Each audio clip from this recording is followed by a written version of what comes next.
So high আমার মাধ্যমিকের ছোট্ট ভাই বোনেরা, আজ আমি একটা নতুন অ্যানাউন্সমেন্ট করতে চলেছি। সেটা হচ্ছে যে আমি জেনারেলি আমি এইচএস এর 11th অ্যান্ড 12th-এর স্টুডেন্টদেরকে গাইডেন্স দিই নিট এবং নিট এক্সামের প্রিপারেশন করার জন্য। ঠিক আছে, সো তোমরা তো মাধ্যমিকে দেবে এবছর, বা কেউ হয়তো পরের বছর দেবে মাধ্যমিক। সো আমি ভাবলাম যে নতুন করে একটা চ্যানেল খুলবো যেখানে মাধ্যমিকের ছেলেমেয়েদেরকে রাস্তা দেখাবার। এটা খোলার পিছনে একটা কারণ কি জানো? আমি দেখেছি যখনই ছেলেরা 10th থেকে, আমাদের ওয়েস্ট বেঙ্গল বোর্ডে বেশিরভাগ এটা হয়, 10th থেকে যখন 11th-এ যায় তখন তাদেরকে সব থেকে বেশি প্রবলেম হয় তাদেরকে ইংলিশ কিছু টার্ম তাদেরকে খুব ডিস্টার্ব করে।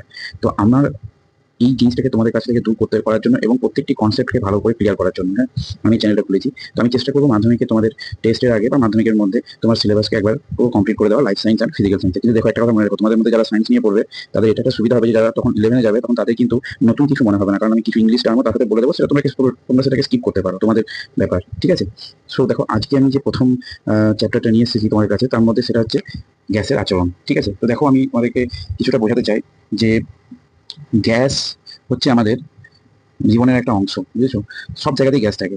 ঠিক আছে, তো সেই জিনিসটাতে আমরা যদি দেখি, গ্যাসকে আমরা ইন্দ্রিয় স্তরে বা ইন্দ্রিয়ের মাধ্যমে আমরা গ্যাসকে ফিল করতে পারি। ঠিক আছে, যেমন নাক দিয়ে তুমি গন্ধ বুঝতে পারো, বা অনেকের গ্যাসে অ্যালার্জি থাকে, সেভাবে তোমরা সেটাকে বুঝতে পারো। ঠিক আছে, কিন্তু আমাদের চ্যাপ্টার যেটা সেটা হচ্ছে বিহেভিয়ার অফ গ্যাসেস, অর্থাৎ বিহেভিয়ার অফ গ্যাসেস, অর্থাৎ গ্যাসের আচরণ।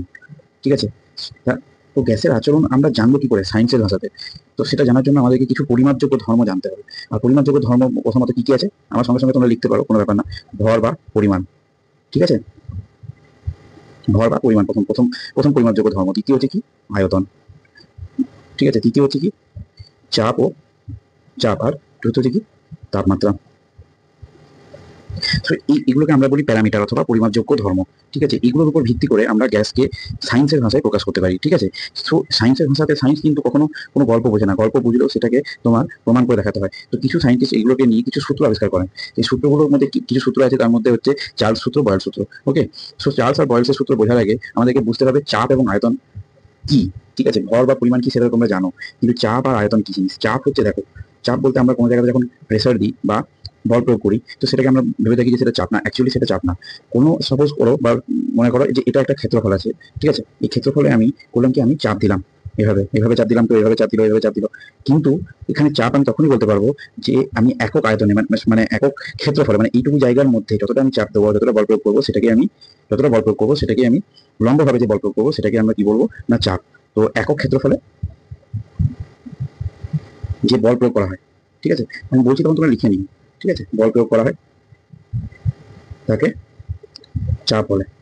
ঠিক আছে, তো এটা গেল চাপ। ঠিক আছে, বেশ, তাহলে গ্যাসের সঙ্গে চাপের কি সম্পর্ক? দেখো, যেখানে গ্যাস আছে সেখানে এই সম্পর্ক হচ্ছে, যেখানে গ্যাস আছে, গ্যাস যেখানে আছে সেখানে চাপ থাকবেই থাকবে। তো আমরা গ্যাসের কাছে চাপকে আমরা এইভাবে দেখি যে একক ক্ষেত্রফলে গ্যাস যতটা, মনে করো, আমি তোমাকে একটা উদাহরণ দিই, মনে করো এখানে একটা আমাদের বর্তনী আছে। ঠিক আছে, বর্তনী আছে, তো এই বর্তনীটা মনে করো ঢাকা আছে, তো এর মধ্যে কোনো গ্যাস আছে, বা খোলা আছে, এর মধ্যে কোনো গ্যাস আছে। ঠিক আছে, বা এটা তো মনে করো কোনো ঢাকা চায়ের কাপ। তো এখানে গ্যাস আছে, গ্যাসের বিভিন্ন রকম অনুপরমাণু আছে। তো এরা কি করবে, যে একক ক্ষেত্রফলে, সাপোজ ধরো এইটুকু জায়গায় যে ক্ষেত্রফল আছে এর মধ্যে যে চাপ প্রয়োগ করবে, সেই চাপটাকে আমরা কি বলবো? সেই চাপটাকে আমরা যে বল প্রয়োগ করবে, যে বল প্রয়োগ করে একক ক্ষেত্রফলে, সেটাকে আমরা কি বলবো? ওই গ্যাসের চাপ। ঠিক আছে, আশা করছি এবার আর এই জিনিসটা তোমরা আর ভুলবে না। ঠিক আছে, সো গ্যাসের চাপ মাপার জন্য আমরা কি ব্যবহার করি? গ্যাসের চাপ মাপার জন্য যে যে যন্ত্র ব্যবহার করে তাকে আমরা কি বলি? ম্যানোমিটার। ঠিক আছে, আমি তোমাকে কোনোদিনও ম্যানোমিটারের যে কার্যপ্রণালী সেটা বুঝিয়ে দেবো। ঠিক আছে, সো দেখো, পরের টপিকে যাই, সেটা হচ্ছে বয়েলের সূত্র। ঠিক আছে, বয়েলের সূত্র হচ্ছে, দেখো, বয়েলের সূত্র হচ্ছে, তোমাকে আমি এতক্ষণ ধরে যেটা বললাম, এটার উপরে ভিত্তি করে বিজ্ঞানী বয়েল একটি সূত্র প্রকাশ করেন। এই সূত্রকে বলা হয় বয়েলস ল, অথবা বয়েলসের সূত্র। ঠিক আছে, আমি কিছুটা ইংরেজিতে লিখছি, কারণ আমি ইংরেজিতে একটু বেশি ফ্যামিলিয়ার। তোমাদের সাহায্য করার জন্য আমি এটা চেষ্টা করছি বাংলা লেখা, তবে একটু ক্ষমা করে দিও আমাকে যদি আমি কিছু তোমাদের বাংলা মানে লেখার কোনো সমস্যা হয়ে থাকে। তো ঠিক আছে, বয়েলস ল। ঠিক আছে, সো বয়েলস ল, দেখো, বয়েলস ল হচ্ছে কি, যে মনে করো যে কোনো কোনো একটা বর্তনীতে গ্যাস আছে। ঠিক আছে, কোনো একটা বর্তনীতে গ্যাস আছে। ঠিক আছে, সো এখানে যদি গ্যাসের মধ্যে, এখানে এখানে যদি টেম্পারেচারকে আমি কনস্ট্যান্ট রাখি, মানে কনস্ট্যান্ট মানে আশা করছি তোমরা জানো, কনস্ট্যান্ট মানে স্থির। ঠিক আছে, কনস্ট্যান্ট মানে স্থির। তো এখানে আমার যে আমি যদি এখানে এই গ্যাসের উপরে চাপ প্রয়োগ করি, তো চাপ কি হবে, চাপ অর্থাৎ প্রেসার কি হবে, ভলিউমের সঙ্গে ব্যস্তানুপাতিকে পরিবর্তন হবে। মানে আমি যত চাপ দেবো উপরে থেকে তত কি হবে, এর ভলিউম কমতে থাকবে নিচের থেকে নিচের দিকে, ঠিক আছে। আবার যদি আমি এখানে চাপটা কমিয়ে দিই, মানে চাপটা মনে করো কমিয়ে দিলাম, চাপটা এখানে কমে গেল, তখন কি হবে, ভলিউমটা বাড়তে থাকবে, উপর দিকে ভলিউমটা বেড়ে যেতে থাকবে। তো এই সম্পর্কটাকে আমরা কি বলি, ইনভার্স সম্পর্ক অথবা ব্যস্তানুপাতিক সম্পর্ক। তাই আমার সঙ্গে আরেকবার বলো যে কখনো কোনো স্থির উষ্ণতায় কোনো নির্দিষ্ট ভরের গ্যাসের আয়তন ওই গ্যাসের চাপের সঙ্গে কি হবে না, ব্যস্তানুপাতিকে পরিবর্তিত হবে, ঠিক আছে। তো এটা গেল আমাদের বয়েলস লয়ের প্রাথমিক অংশ। তো এই যে এই সূত্রটা যে আমি তোমাদেরকে বোঝালাম এখনই, এই সূত্রটাকে আমরা লিখতে পারি পি ভ্যারিজেস ভি 1/v অথবা ভি ভ্যারিজেস 1/p, ঠিক আছে।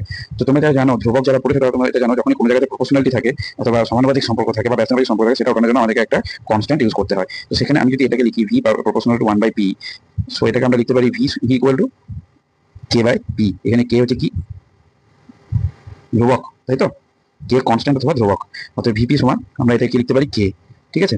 বুঝছো তো, না বুঝলে বলবে, ঠিক আছে, কমেন্টে জানাবে অবশ্য। সো এটা গেল।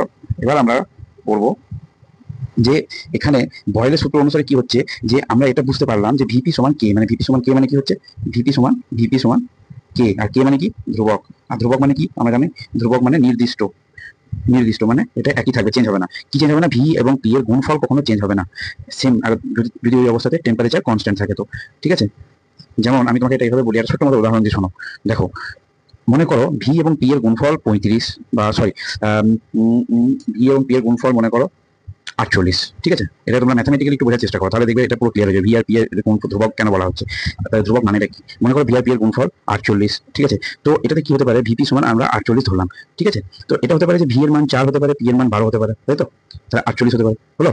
আবার এখানে হতে পারে কি, ভি এর মান 3 হতে পারে, পি এর মান কি হলো 16 হয়ে গেল, তাই তো। দেখো এখানে একটা জিনিস লক্ষ্য করে দেখো, আবার আবার আরেকটা হতে পারে বি এর মান 2 হতে পারে, পি এর মান 24 হতে পারে, এটা তো 48 হতে পারে, বি আর পি এর গুণফল। তো ধ্রুবক মানে কি, যে দেখো আমি যদি এখানে ভি এর মানটাকে কমাতে থাকি তো পি এর মানটা বাড়তে থাকছে, ব্যাস। যদি তুমি এটা বুঝে গেছো না, তা কিন্তু তুমি পুরোটাই বুঝে গেছো, ঠিক আছে। দেখো ভি এর মান যদি এখানে বাড়াতে থাকি আমি, তাহলে কি ভি এর মান যদি কমাতে থাকি তাহলে পি এর মান কি হচ্ছে, দেখো বাড়তে থাকছে। আর এই সম্পর্ককে আমরা বলি কি, ধ্রুবক সম্পর্ক। তাহলে এবার থেকে মনে থাকবে ধ্রুবক সম্পর্ক মানে কি, ভিপি সমান কে মানে কনস্ট্যান্ট, মানে কি এটা এটা মানে কি হয়ে গেল, এটা মানে এদের গুণফল ধ্রুবক, মানে কি, যদি ভি বাড়ে তাহলে পি সেটা কমে গিয়ে যে গুণফল যেটা বেরিয়েছিল সেটাকে অ্যাডজাস্ট করে নেবে, ব্যাস, আর কিচ্ছু না এখানে ভাই, ঠিক আছে। সো দেখো বয়েলের সূত্রে ধ্রুবক কি কি আছে, ধ্রুবক দুটো আছে, একটা হচ্ছে টি কনস্ট্যান্ট, টেম্পারেচার কনস্ট্যান্ট, আর গ্যাসের যে ভর মানে মাস বা ভর সেটাকে কনস্ট্যান্ট ধরি আমরা, বা ধ্রুবক ধরি, ঠিক আছে। এটা ছিল বয়েলের সূত্র। এবার এরপরে আমাদের একটা, তোমাকে আমি অঙ্ক বলে দিই। একটা বেলুনে মনে করো 95 সেন্টিমিটার, বেলুনে মনে করো 95 সেন্টিমিটার, 95 সেন্টিমিটার পারদের চাপ আছে, ঠিক আছে। মানে 95 সেন্টিমিটার চাপে একটা বেলুনের মধ্যে 0.8 লিটার বাতাস ভর্তি আছে, তাই তো, বাতাস ভর্তি আছে বেলুনের মধ্যে, ঠিক আছে। তো যদি টেম্পারেচারকে আমরা সেম রাখি, টেম্পারেচারকে সেম রেখে চাপটাকে যদি আমরা কমিয়ে, মানে পিকে যদি কমিয়ে দিই, হ্যাঁ 76 সেন্টিমিটার করে দিই, পিটাকে কমিয়ে কত করে দিলাম, 76 করে দিলাম, তাহলে ওখানে নতুন আয়তন কত হবে, নিউ আয়তন, মানে নতুন আয়তন কত হবে, এখন আয়তন কত। এবার বলে একটা কথা বলি শোনো, এখানে যখন আমরা বলছি পিভি সমান কনস্ট্যান্ট, তখন আমরা এটাও বলছি কোথাও না কোথাও পি বাড়লে ভি কমে, তার মানে কি P1 সমান P2 যেমন এই জিনিসটা ছিল যে 48 সমান আমরা এটা লিখতে পারি 4 × 12 লিখতে পারি, ঠিক আছে। আবার এটাকে আমরা এভাবে লিখতে পারি 2 × 24 লিখতে পারি, ঠিক আছে। তো এখানে তোমার P2 কে ধরো 2, এখানে V2 কে ধরো এখানে 24, এখানে P1 কে ধরো 4, V1 কে ধরো এখানে 12, ঠিক আছে। তো এইভাবে আমরা একটা সূত্র আছে, সূত্রটা তোমাকে আমি আগে বলিনি, অঙ্কটার জন্য বলবো বলে আমি রেখেছিলাম। তো এখানে এই সূত্র অনুযায়ী কি হচ্ছে, P1 সমান P2 সমান P3 যখন টেম্পারেচার এখানে কনস্ট্যান্ট থাকবে আর মাস সেম থাকবে, তাই তো, মাস মানে কনস্ট্যান্ট থাকবে এখানে তখন। তাহলে এখানে আমাদের প্রশ্নতে বলেছে যে একটা বেলুনের মধ্যে 95 সেন্টিমিটার চাপ, মানে একটা বেলুন আছে এরকম, ঠিক আছে, বেলুনের মধ্যে 95 সেন্টিমিটার পারদর্শনের চাপ আছে আর 0.8 লিটার বাতাস আছে ওর মধ্যে, ঠিক আছে। মানে কি, যে কোনো অঙ্ক করার নিয়ম হচ্ছে প্রথমে কি দিয়েছে সেটা লিখে নেবে। তাহলে এখানে 95 সেন্টিমিটার চাপ মানে কি, মানে প্রেসার দিয়েছে তোমার এখানে, আর এখানে 0.8 লিটার, এখানে এটা কি, এটা হচ্ছে আমাদের ভলিউম, তাই তো। এটা দিয়েছে, এটা হচ্ছে কি, তাহলে P1 এটা V1, এখানে বলেছে প্রথম অবস্থায় এরকম ছিল, পরে আমরা এটাকে ভলিউমটাকে এখানে আমরা কি করলাম, প্রেসারটাকে কমিয়ে দিয়ে আমরা করে দিলাম 76 সেন্টিমিটার করে দিলাম, এটাকে প্রেসারটাকে মানে সেটা থেকে 76 করে দিলাম, মানে কি, মানে P2 সমান 76 সেন্টিমিটার করে দিলাম। আর V2 এখানে কত, এটা বার করতে সিম্পল অঙ্ক না। দেখো আমরা তখন জানি কি লিখবো, এখানে P1 সমান P2 P1 এখানে কি, P1 হচ্ছে এখানে 95, V1 এখানে কি 0.8, তাই তো। এখানে P2 সমান এখানে 76 সেন্টিমিটার, আর V2 সমান কত আমাকে বার করতে হবে। তাহলে V2 সমান আমরা এখানে এটা পেতে পারি 95 × 0.8/76। অঙ্কটা করছো তো আমার সাথে। তো এটা উত্তর কি হচ্ছে, এখানে এটা 0.8 হতে 1 লিটার বেরিয়ে যাচ্ছে, এটা আমি ক্যালকুলেশন করে রেখেছিলাম। তো এটা হচ্ছে তোমাদের বয়েলের সূত্র। এর থেকে আর বেশি কারণে একটা বলি শোনো, বয়েলের সূত্রের যে তোমাদের গ্রাফ হয়, বয়েলের সূত্রের গ্রাফ, সো দেখো, এখন তোমরা সামনে যেটা দেখছো সেটা হচ্ছে কি লেখচিত্র। কাদের লেখচিত্র? বয়লের সূত্রে বয়লের সূত্রে লেখচিত্র। এটাকে আমরা কি বলি? এই লেখচিত্রের প্রকৃতি কি হয়? সমপরাবৃত্ত, ঠিক আছে। আর এই পিভি লেখচিত্রকে আমরা কি বলি? যে পিভি লেখচিত্রকে আমরা স্থির সমান থাকা উষ্ণতা স্থির থাকার জন্য কি স্থির স্থির স্থির, তাই একে আমরা কি বলি? তাই কি বলি? এটাকে আমরা সমষ্ণ রেখা বলি, ঠিক আছে। কারণ টি এখানে স্থির আছে, এখানে আমরা এটাকে টি তে ধরি। দেখো তোমাকে একটা কথা বলি, এটা হচ্ছে কি আমাদের পিভি সমান কনস্ট্যান্ট বা ধ্রুবকের লেখচিত্র এরকম হয়, ঠিক আছে। যখন বড় হবে তোমরা যখন ক্লাস 11 এ উঠবে তখন এগুলোর ব্যাপারে আরো ডিটেলসে জানবে, তখন আমার একটা চ্যানেল আছে সেখানে চলে আসবে, সেখানে তোমাকে আমি বুঝিয়ে দেবো। এখন বেশি কিছু না, এখন এটা বুঝবো যে দেখো এখানে এইখান থেকে এইটুকু যে একটা তোমার চতুর্ভুজ তৈরি হচ্ছে, তো এখানে তুমি বুঝবো যে এইখান থেকে এইটুকু হচ্ছে 1 আর এখান থেকে এটা হচ্ছে 3, ঠিক আছে, ঠিক আছে। তো এটার যে গুণফল হবে সব জায়গাতে এটা সমান হবে, এটাই মনে রাখো, ঠিক আছে। যে পি এবং ভি, পি যদি কখনো বাড়ে তাহলে ভি এখানে কি হবে? কমে যাবে, আর পি যদি কখনো কমে তাহলে ভি এখানে বেড়ে যাবে। দিয়ে এই যে গুণফল যেটা সেটাকে সবসময় কনস্ট্যান্ট রাখবে। কখন? কখন? যখন টেম্পারেচার টেম্পারেচার কনস্ট্যান্ট থাকে এবং মাস মানে ভর কনস্ট্যান্ট থাকে। বাস এইটুকুই তোমাদের জানা দরকার এখানে। এবার একটা নতুন কথা আমি তোমাদেরকে বোঝাই। দেখো তোমরা সবাই ঘনত্বের নাম শুনেছো না? ঘনত্বের নাম শুনেছো সবাই? আচ্ছা ঠিক আছে, আচ্ছা ঠিক আছে, ঘনত্বের নাম তোমরা শুনেছো। বেশ, ঘনত্ব মানে কি বলতো? ঘনত্ব মানে হচ্ছে ঘনত্ব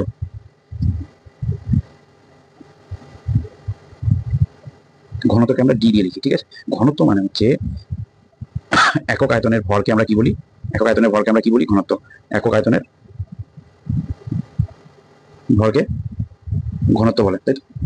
তো ঘনত্ব কিরকম হয়? ঘনত্বকে আমরা ডি দিয়ে লিখি, তাই ডি সমান কি হবে? একক আয়তনের ভরকে ঘনত্ব যদি বলি তাহলে এখানে মাস হবে উপরে, আর নিচে কি হবে? ভি মানে ভলিউম মানে আয়তন, ঠিক আছে। তো এটাকে আমরা এভাবে লিখতে পারি যে ভি সমান এম বাই ডি, তাই তো? ভি সমান এম বাই ডি যদি হয়, আর আমরা আগে থেকে কি জানি? ভি ভি সমানুপাতিক 1 বাই, বলো বলো বলো, পি। হ্যাঁ, অর্থাৎ ভি সমান কে বাই পি, এটা আমরা জানি আগে থেকে, ঠিক আছে। আচ্ছা, এই দুটোকে আমরা কম্পেয়ার করতে পারি। এই দুটোকে দেখো, একবার ভেবে দেখো যে এখানেও ভি আছে, এখানেও ভি আছে, তাহলে এই দুটোকে আমরা কম্পেয়ার করতে পারি।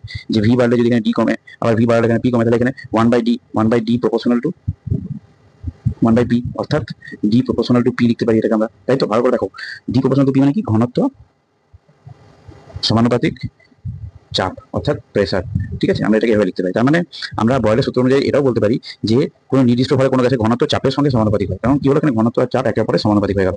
তো আমরা কি বলতে পারি? যে টি যখন কনস্ট্যান্ট থাকে আর মাস যখন সেম থাকে, মানে মাসটা এখানে যখন কনস্ট্যান্ট থাকে, তখন এখানে দেখো মাস এখানে কনস্ট্যান্ট আমরা জানি, আর এখানে কে তো কনস্ট্যান্ট আছেই আমরা জানি, তাহলে কি এই দুটোর মধ্যে সমানুপাতিক সম্পর্ক হবে। ঠিক তেমন এখানে টি কনস্ট্যান্ট আর মাস কনস্ট্যান্ট থাকলে কি হয়?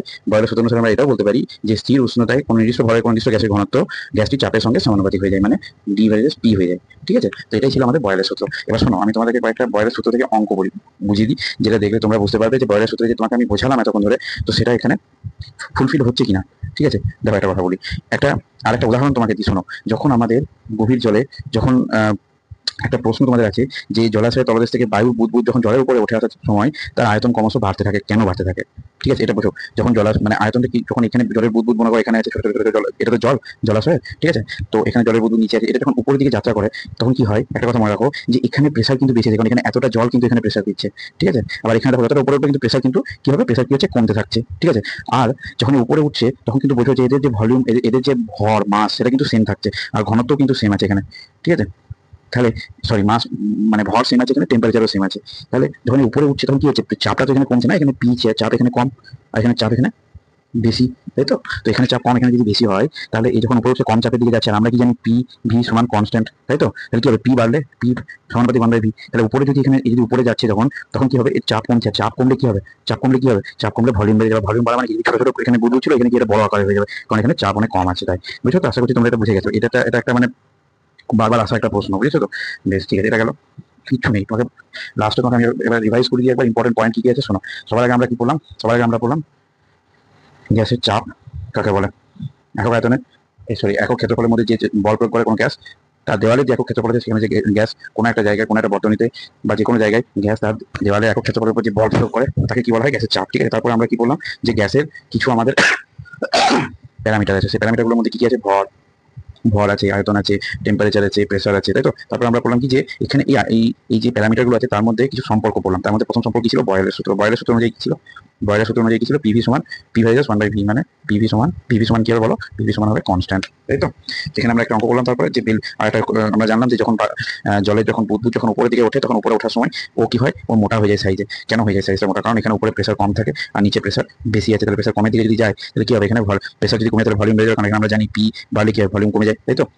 আরেকটা জিনিস আমরা বললাম সেটা কি না, প্রেসারের সঙ্গে যে ঘনত্ব আছে তার সম্পর্কে প্রপোর্শনালিটি হয়, তাদের নিজেদের মধ্যে সমানুপাতিক সম্পর্ক হয়। কেন? কারণ আমরা জানি যে ভি সমান মানে ভলিউম সমান বা আয়তন সমান ভর বাই ঘনত্ব অথবা ডি, তাই তো। মানে ভি সমান এম বাই ডি, তাই তো। আর আমরা জানি কি ভি সমান কে বাই পি, তাই তো। তো এখানে সব সমান একই আছে, তাহলে আমরা এখানে এটাকে এইভাবে এই মানটাকে ধরে আমরা এটাও লিখতে পারি এখানে যে 1/p ভ্যারিজাস 1/d, মানে পি ভ্যারিজাস ডি। আর পি ভ্যারিজাস ডি মানে আমরা এটাও লিখতে পারি কি যে চাপ সমানুপাতিক ঘনত্ব, যেটাকে আমরা বলি কি, এটা আমরা বয়লের সূত্র থেকে আমরা এটাও লিখতে পারি। চলো দেখো, আমি তোমাদের পুরোটা রিভাইজ করানোর চেষ্টা করলাম পুরোটা, এমনকি লাস্টে একবার আমি রিভাইজও করে দিলাম, তাই না। এখানে একটা লিখে নিয়েছি সামারি, এটা ছিল কি সামারি আমাদের।